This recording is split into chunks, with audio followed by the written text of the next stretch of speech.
En manchette aujourd'hui, la fermeture de l'unité en santé mentale à Amos ne pense pas et le ministre Jean Boulet procède à une importante annonce pour les routes de la région. Le TVA Nouvelle Midi commence maintenant.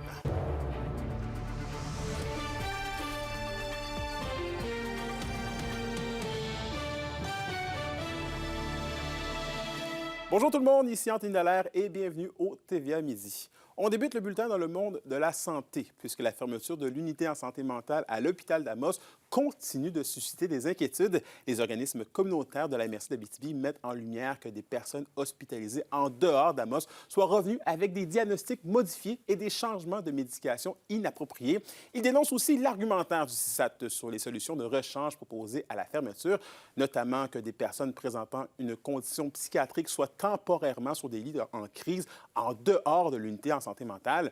Les groupes communautaires exigent donc la réouverture rapide du service. La question du jour TVA, une présentation de Mobilier Bélan qui vous offre depuis plus de 50 ans un service de qualité et un grand choix de matelas, mobilier, électro au prix compétitif que vous recherchez. Et à la question du jour, on vous demande, craignez-vous de nouvelles fermetures de services en santé dans la région lors de la période estivale? Pour voter et commenter, rendez-vous au tvaabitibi.ca. Et on poursuit avec une importante annonce en cours à Rouyn-Noranda. Le ministre responsable de la région, Jean Boulet, est de passage aujourd'hui dans la capitale du cuivre. Il tient actuellement une conférence de presse du côté des installations du ministère des Transports et c'est en lien avec des annonces d'investissement au niveau routier et aéroportuaire pour les 2 prochaines années, soit 2025-2027. Un de nos journalistes est présentement sur place. Nous vous reviendrons ce soir avec les informations complètes concernant les annonces.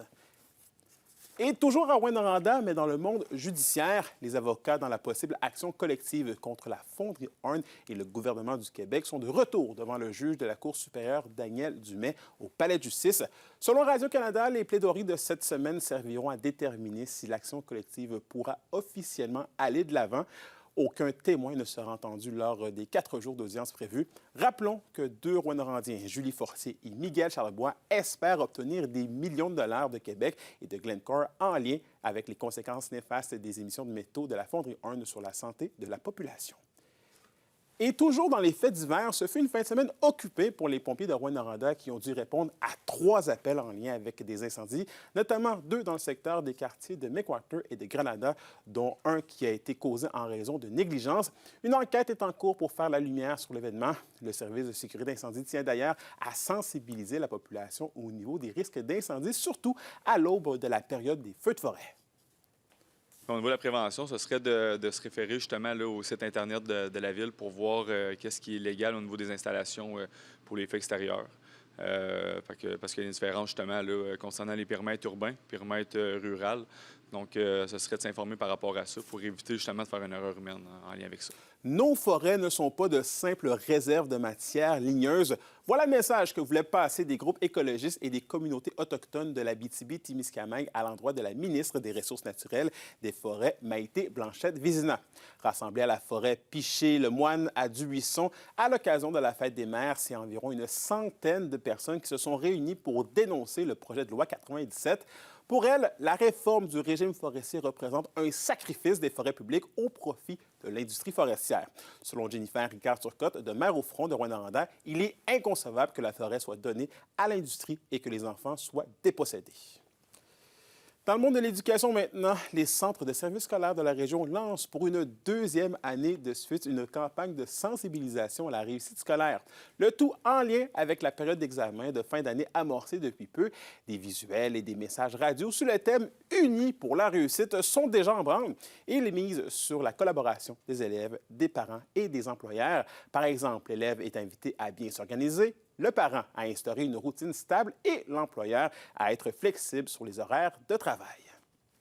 Et parlons économie maintenant, puisque la région donne plus qu'elle n'en reçoit de Québec. C'est le constat d'une étude révélant un déficit fiscal important. William Maillet nous explique. L'Abitibi-Témiscamingue verserait jusqu'à 822 millions de dollars annuellement au gouvernement du Québec de plus que ce qu'elle reçoit en retour. L'étude dévoilée lors de la conférence des préfets de l'Abitibi-Témiscamingue fait état d'un déficit important entre la contribution économique de la région et les dépenses et transferts venant de Québec. Si on laisse ça comme ça, au bout de 10 ans, on va être en déficit de 6,7 milliards. Donc, ce qu'on veut, c'est rétablir la situation. Ça me fait capoter. Ça veut dire qu'on n'est pas en train de quémander, on n'est pas en train de demander à charité. C'est vraiment, là, on a une capacité supplémentaire de gestion d'argent qui ne retombe pas chez nous. L'étude révèle également que la région a un niveau de productivité au travail plus élevé que la moyenne québécoise. Elle se classe aussi au 4e rang pour le PIB par habitant, soit ce que chaque individu génère comme retombée économique. On a une population qui est largement contributive à la prospérité du Québec. On a une population qui est très productive.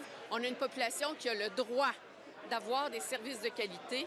On ne demande pas la charité, on demande notre juste part, on demande l'équité. Les élus régionaux réclament que l'Abitibi-Témiscamingue soit reconnue à sa juste valeur, avec des mesures qu'ils demandent depuis déjà un moment. Tout ce qui est route MTQ, tout ce qui est les services de proximité aux citoyens, que ce soit notre réseau de la santé, notre réseau d'éducation, c'est pas normal qu'on soit toujours en train de demander, puis d'avoir des plateaux sportifs dans nos primaires. C'est la juste part. Le déficit apporte une crainte que l'attractivité et la croissance économique de la région en soient diminuées. On comprend que le gouvernement a moins d'argent, oui, mais on ne comprend pas qu'il ne sache pas calculer. On est un territoire contributif à la prospérité québécoise.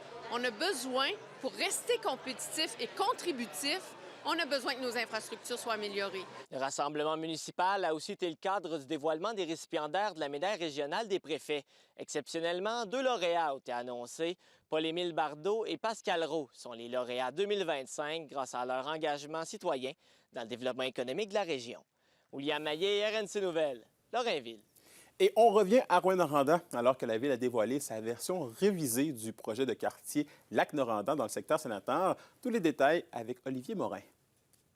207 unités habitables, c'est ce que prévoit le projet du nouveau quartier qui permettra de relocaliser une partie des résidents de la future zone tampon de la fonderie Horn. Le projet prévoit également des bâtiments pouvant accueillir des commerces de proximité ainsi qu'une salle multifonctionnelle. Les citoyens qui se sont déplacés à la présentation voient en général d'un bon œil la proposition de la Ville. On a commencé à présenter un écoquartier, mais on est de plus en plus loin de l'écoquartier parce qu'un écoquartier, l'objectif, c'est de minimiser l'empreinte environnementale, de réduire l'étalement urbain. Il y a quand même une belle vision d'ensemble.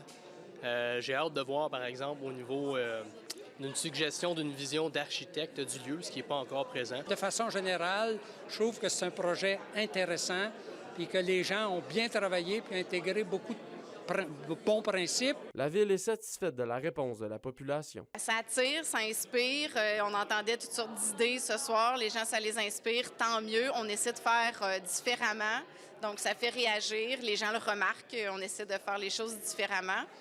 Puis, c'est ça, en souhaitant qu'il y ait des gens qui souhaitent venir s'y établir. Le nouveau concept d'aménagement prend en considération la préservation d'un milieu humide situé non loin du futur quartier, en plus d'utiliser la moitié du budget au niveau des espaces verts et de miser sur des voies partagées. Mais certains citoyens rencontrés aimeraient y voir tout de même un ajout. Au niveau de l'accès à la zone commerciale, ce serait plaisant qu'il y ait vraiment une réflexion pour les piétons, les cyclistes.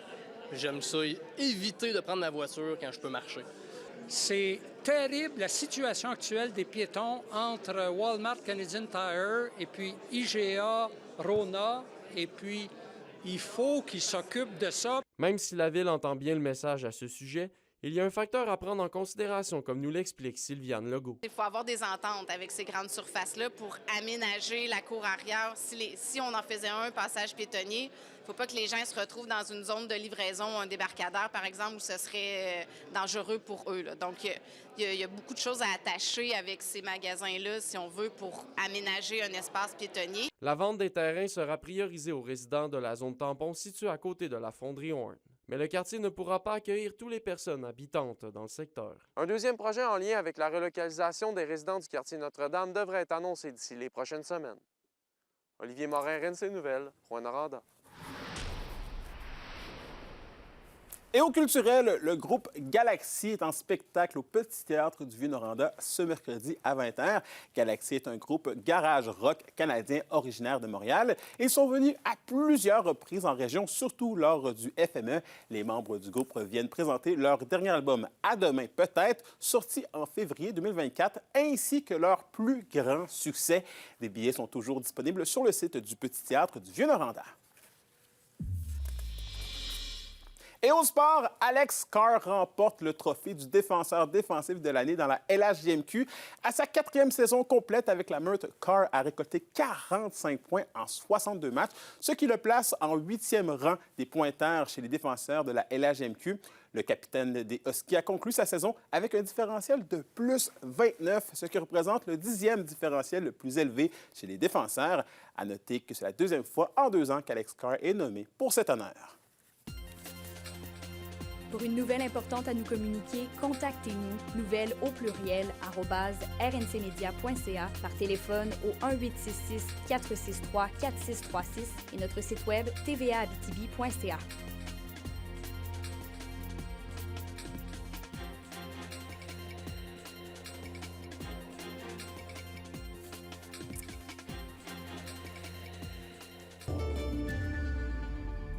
Et à la météo de l'Abitibi-Témiscamingue, aujourd'hui, c'est nuageux avec 60 % de probabilité d'averse pour tous les secteurs. Les maximums oscilleront entre 19 et 20 degrés Celsius. Pour ce soir et cette nuit, c'est toujours des nuages avec des risques de pluie par endroits. Les minimums seront entre 9 et 10 degrés Celsius. Merci d'avoir été des nôtres ce midi. N'oubliez pas qu'on est sur YouTube et XTV Abitibi-Témiscamingue si vous voulez aller voir ou même revoir les reportages de nos collègues. Sur ce, je vous souhaite de passer une très belle journée. On se retrouve au TVA 18h pour la suite des choses. D'ici là, eh bien, prenez soin de vous.